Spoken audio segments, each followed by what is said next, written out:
Alrighty, so we're gonna start new chapter, chapter 4. The whole idea of chapter 4 is called rational functions.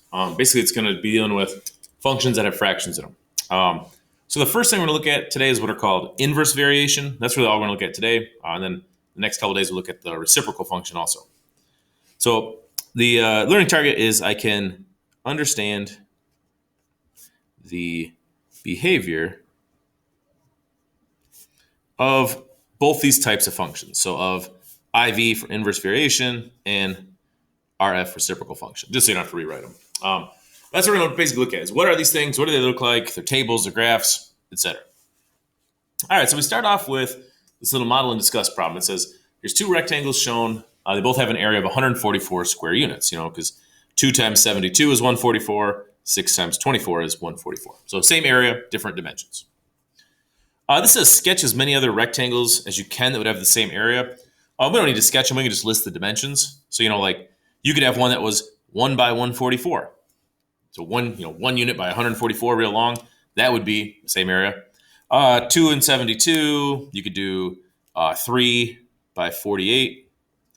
You could do 4 by 36.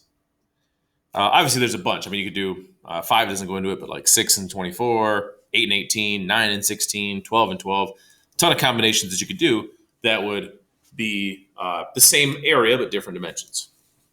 Okay, so let's just keep it at that. So it says, consider rectangles with an area of 144 square units. What happens to the width as the length increases? So basically, as this number goes up, you'll notice this number has to go down to compensate for that. Because in order to keep these to multiplying to 144, when this number gets bigger, that number has to get smaller. Okay, so that's the idea here is as the width, what happens to the width as the length increases? The width decreases.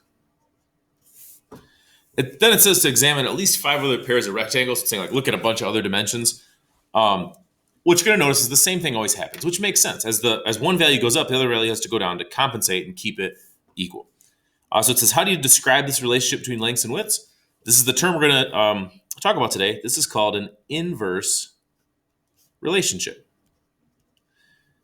And again, that idea is basically that as one value goes up, the other value goes down. So in general, it's going to be like as x increases, y decreases. Whether that x and y is the width and the length or whatever you're talking about, whatever type of problem it is. So that's the base idea here of these inverse relationships. They're opposite of the direct variation we saw in the warm-up today. All right, so the first example gives us a table and basically just says, does this table represent an inverse variation? So one of the things we're looking for is this, is as the x goes up, does the y go down? So here, x's are increasing, y's are decreasing. So that part makes sense. That checks out. It also goes a little further to explain here. It says that inverse variation is a relation between two variables such that as one variable increases, the other one decreases proportionally. That's actually really key. They have to keep the same form of decrease going on. So for the table to represent inverse variation, the product of x, y must be constant. So really what we want to check here is when you multiply x and y together. So I'm going to add like a third little row on here. When I do x times y, we want to see, are these always the same thing? So 1 times 12 is 12. 2 times 6 is 12. 3 times 4 is 12. 4 times 3 is 12. 6 times 2 is 12. 12 times 1 is 12. So this checks out. This is an inverse. So does it represent inverse variation? We'd say yes. That's the idea there, is you see as the one variable increases, the other decreases, and they keep it as a constant amount here. So the multiplication gives you the same value every time. This next one asks us to do the same thing. So really, again, the best check is real quick visually. You can see if as this goes up, this goes down. That's a good indicator. So like this might be inverse. But the real check is the xy value the same? So here we get 20. Here we get 34. 1 times 2, 20. 2 times 17. I don't need to go any further.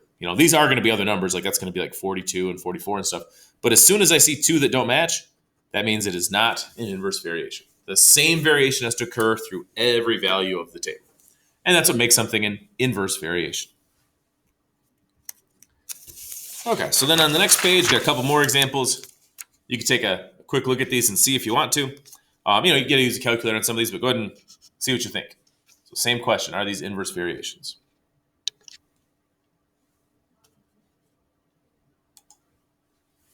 All right, so we did have some decimals here. Like when you multiplied these out, 25.5, 25.5, 25.5 each time.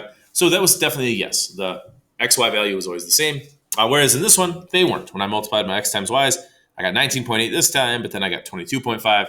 And I didn't go any further because as soon as I saw they didn't match, there's no need to. We know it's not inverse. So that's the first skill today, just given a table, being able to identify if it shows an inverse relationship. The other skill today is going to be using the inverse variation equation, which is this little concept here talks about it. So it says, when a relationship between x and y is an inverse variation, we say that x varies inversely as y. You're going to see that phrase a lot. So today and into tomorrow, when we start looking at some of the story type problems, that phrase is crucial. As soon as you see that, you know it follows this equation. So this is the equation, y equals k over x. So you input some x value, you do whatever your k value is divided by that number, and it outputs whatever your y value is. Another key thing to recognize is the variable k is called the constant of variation. So that's just the name for it. That k value, though, is that x times y. So that x times y that we've been doing in our tables, you can also just call that the k value. And that allows you to then actually write an equation that models the table. So let me show you what I mean. So in this problem, our xy, or also known as our k value, where we are just multiplying x times y, if you notice here, is 24. 2 times 12 is 24. 3 times 8 is 24. 4 times 6 is 24. Every one of these multiplies out to be 24. And it even says it right here. The constant variation is 24. So in other words, my k value is 24. So because of that, I can write the equation. The equation for this is just going to be y equals 24 over x. And so the nice thing is writing these inverse variation equations is really simple because they always follow that exact, oops, sorry, that's an x, my bad. They always follow the exact same format. Once you identify that k value, it's just y equals k over x. If you want to check something like this out, let's say you throw this in your calculator, you can see if this table matches up. So if I do y equals 24 over x, and then I jump over and I look at my table, I can see at 1, it's at 24. At 2, it's at 12. At 3, it's at 8. At 4, it's at 6. If I go down to 6, it's at 4, so on and so forth. So I can see it does, in fact, match up with everything inside here. So that's how I know my equation is correct. So the next piece here, the real example is, it says in an inverse variation, x is 10 when y is 3. So it's giving you a pair. It's saying, hey, this pair is true. Then it says write an equation to represent the inverse variation. So if this is a pair of numbers that are part of your inverse variation, then that k value is just whatever the x times the y is. Or in this case, 10 times 3. So our k value is 30. So when it says write an equation to represent the inverse variation, it's y equals 30 over x. Every inverse variation follows that format. It's just whatever your k value is over x. And then it says, further part, find the value of y when x is negative 6. So if you want to figure out what that is, substitute in negative 6. 30 divided by negative 6 is negative 5. And so there we go. So two-part question, write the equation, and find the missing y value. All right, there's one below it here. Pause it, try it on your own. All right, so I went ahead and I found my k value by just multiplying the x and the y. Boom, boom, got 3. And then I wrote my equation. So it's just y equals k over x, and since my k was 3, I wrote it in there. So there's the inverse variation that gives you those points. And then it says, well, what's y when x is 15? So I took my equation, and I just substituted 15 in for the x. And then I just simplified it, because 3 over 15 does reduce to 1/5. Or if you want to call it 0.2, you want to call it the decimal, that's fine too. And that's going to be it. So tomorrow we'll look at some story problems. We'll start talking about the reciprocal function, but we'll keep it pretty straightforward today. So just writing and solving these inverse variation functions.